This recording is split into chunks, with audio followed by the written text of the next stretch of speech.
রাত গভীর হলে যখন চারদিক নিস্তব্ধ হয়ে যায়, যখন সমস্ত কোলাহল থেমে যায়, তখন একটি কক্ষ আলোকিত হয়ে ওঠে নবুয়তের নূরে।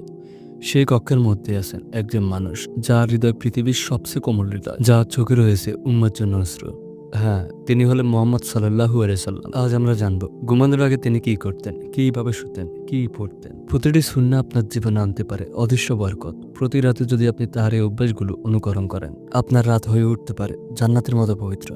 প্রথমে যেটা করতে বলতেন নবীজি সাল্লাল্লাহু আলাইহি সাল্লাম, তা হলো ওযু। রাসূল সাল্লাল্লাহু আলাইহি সাল্লাম বলেন, যে ব্যক্তি পবিত্রতা নিয়ে ঘুমায় তার সঙ্গে একজন ফেরেশতা রাত কাটায়। অর্থাৎ আপনি যদি ওযু করে ঘুমান, ফেরেশতারা সারা রাত আপনার জন্য দোয়া করতে থাকে। হে আল্লাহ, তুমি এই বান্দাকে মাফ করে দাও। হে আল্লাহ, তুমি এর গুনাহ মুছে দাও। আজ আমরা শোয়ার আগে মোবাইল চার্জে দিই, কিন্তু আত্মাকে সার্চ করি না। নবীজি আমাদের শিখিয়েছে রাত হলো আত্মা পরিষ্কারের সময়।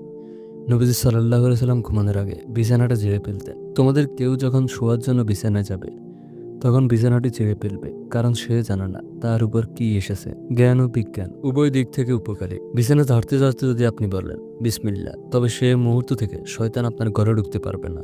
নবীজি সাল্লাল্লাহু আলাইহি সাল্লাম ডান কাত হয়ে শুতেন, ডান হাতে গাল রেখে বলতেন, আল্লাহুম্মা বিসমিকা আমুতু আহিয়া। হে আল্লাহ, তোমার নামে মরছি এবং তোমার নামে জীবিত হচ্ছে। এটি কেবল দোয়া নয়, এটি এক গভীর আত্মসমর্পণ। আমরা ঘুমাতে যাচ্ছি, কিন্তু কে জানে এই ঘুমটা মৃত্যু না হয়ে যায়। নবীজি সাল্লাল্লাহু আলাইহি সাল্লাম ঘুমাতে যাওয়ার আগে কয়েকটি সূরা পড়তেন নিয়মিত। সূরা ইখলাস, সূরা ফালাক, এই দুটি সূরা পড়ে ফু দিতেন দুই হাতে, তারপর নিজের সমস্ত শরীর মুছে নিতেন। নবীজি প্রতি রাতে এটা করতেন 3 বার করে। এটা যেন ছিল আত্মার নিরাপত্তার কভার। আল্লাহু লা ইলাহা ইল্লা হুয়াল হাইয়্যুম।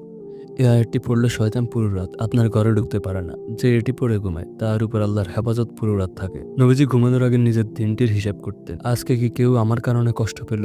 কোথায় ভুল করলাম? কার হক বাকি থাকলো? তিনি সর্বদা ইস্তেগফার করতেন। তার মতো পবিত্র মানুষ দিনে 70 বার থেকে 100 বার বলতেন আস্তাগফিরুল্লাহ।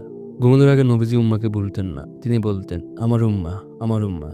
এক রাতে আয়েশা রাদিয়াল্লাহু আনহা দেখতে পেলেন নবীজি বিছানায় নেই। তিনি খুঁজতে খুঁজতে দেখলেন নবীজি সিজদায় পড়ে আছেন। তার চোখ থেকে টপ টপ করে অশ্রু ঝরছে। তিনি বলছেন, হে আল্লাহ, যদি তুমি আমার উপর সন্তুষ্ট থাকো তবে আমি আর কিছুই চাই না। এক রাতে আয়েশা রাদিয়াল্লাহু আনহা বললেন, নবীজি আমাকে বলল ঘুমাতে যাওয়ার আগে এই 3টি জিকির করতে, সুবহানাল্লাহ 33 বার, আলহামদুলিল্লাহ 33 বার, আল্লাহু আকবার 33 বার। এই জিকিরগুলো শুধু আপনার ঘুম নয়, আপনার রুহকে প্রশান্ত করে। ঘুমানোর আগে আপনি কি করেন? মোবাইল, গান না সিনেমা? কিন্তু নবীজি কি করতেন? তিনি চোখ বন্ধ করার আগে আল্লাহকে স্মরণ করতেন, উম্মার জন্য কাঁদতেন, আত্মাকে পবিত্র করতেন।